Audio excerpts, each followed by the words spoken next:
नमस्कार दोस्तों, स्वागत है एक बार और बड़ी अपडेट लेकर आपके सामने आए हैं। दोस्तों, केंद्रीय कर्मचारियों का डीए बढ़ गया है, 50% कर दिया है, 46% पहले मिलता था। तो दोस्तों, और कौन से क्या भत्ते बढ़े हैं, पूरी जानकारी आपको इस वीडियो में मिल जाएगी। बने रहें हमारे यूट्यूब चैनल पर और ऐसी ही अपडेट पाने के लिए हमारे यूट्यूब चैनल को सब्सक्राइब जरूर करें। तो दोस्तों, केंद्रीय कर्मचारियों को मिलने वाले महंगाई भत्ते में सरकार ने बड़ी बढ़ोतरी कर दी है। आज यानी 7 मार्च को कैबिनेट मीटिंग में सरकार ने 4% डीए बढ़ाने का ऐलान कर दिया है। यह 1 जनवरी 2024 से लागू होगा दोस्तों। और डीए बढ़ने के बाद कर्मचारियों का भत्ता 46% से बढ़कर 50% हो गया है।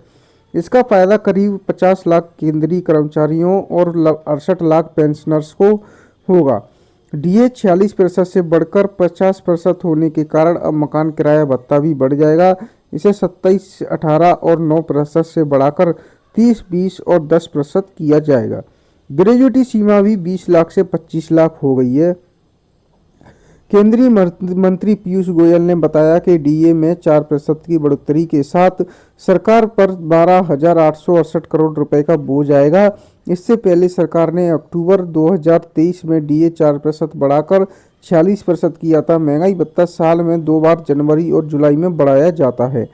कैबिनेट के 5 बड़े ऐलान देखने को मिले हैं दोस्तों। आपको बता देते हैं, केंद्रीय कर्मचारियों का महंगाई भत्ता 4% बढ़ाकर 50% हुआ और 1 जनवरी से लागू हुआ।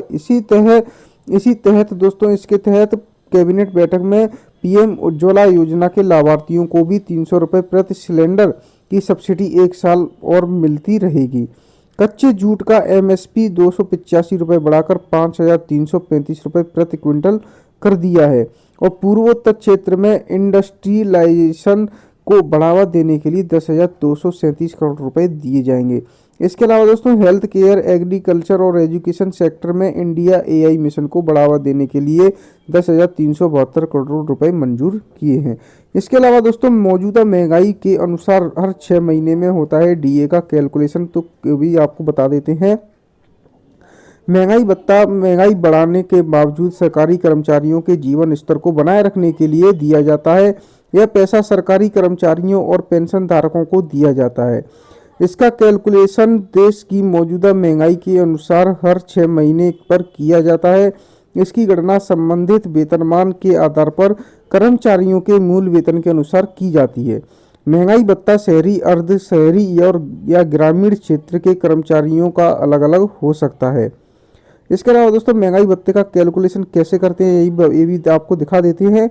महंगाई भत्ता निर्धारण के लिए एक फॉर्मूला दिया जाता है। केंद्र सरकार के कर्मचारियों के लिए ये फॉर्मूला है कि पिछले 12 महीने में all India consumer price index का औसत 115.76 इंटू 100 किया जाएगा। अब अगर पीएसयू पब्लिक सेक्टर यूनिट्स में काम करने वाले लोगों के महंगाई भत्ते की बात की जाए तो इसके कैलकुलेशन का तरीका यह है। महंगाई भत्ता प्रतिशत बराबर 3 महीनों के उपभोक्ता मूल्य सूचकांक का औसत व गुणा 100।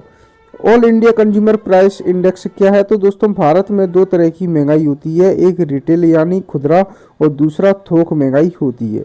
रिटेल महंगाई दर आम ग्राहकों की तरफ से दी जाने वाली कीमतों पर आधारित होती है। इसको कंज्यूमर प्राइस इंडेक्स यानी सीपीआई भी कहते हैं। और डीए के बाद कितना फायदा होगा दोस्तों कर्मचारियों सभी को? तो दोस्तों, इसके लिए नीचे दिए फॉर्मूले में अपनी सैलरी भरें। जैसे कि आपका जितनी बेसिक सैलरी है उसे प्लस ग्रेड पे, उन दोनों को जोड़ के आप इंटू डीए प्रतिशत कर सकते हैं और डीए अमाउंट आपको मिल जाएगा।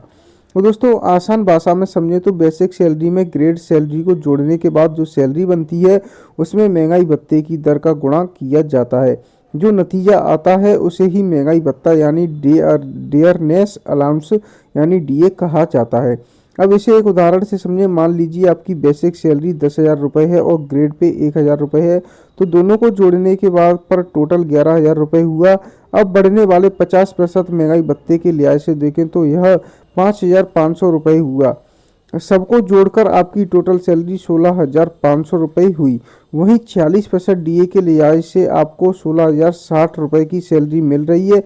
यानी 4% डीए बढ़ने के बाद हर महीने 440 रुपये का फायदा होगा। तो दोस्तों, ऐसी ही अपडेट पाने के लिए बने रहे हमारे साथ हमारे यूट्यूब चैनल पर।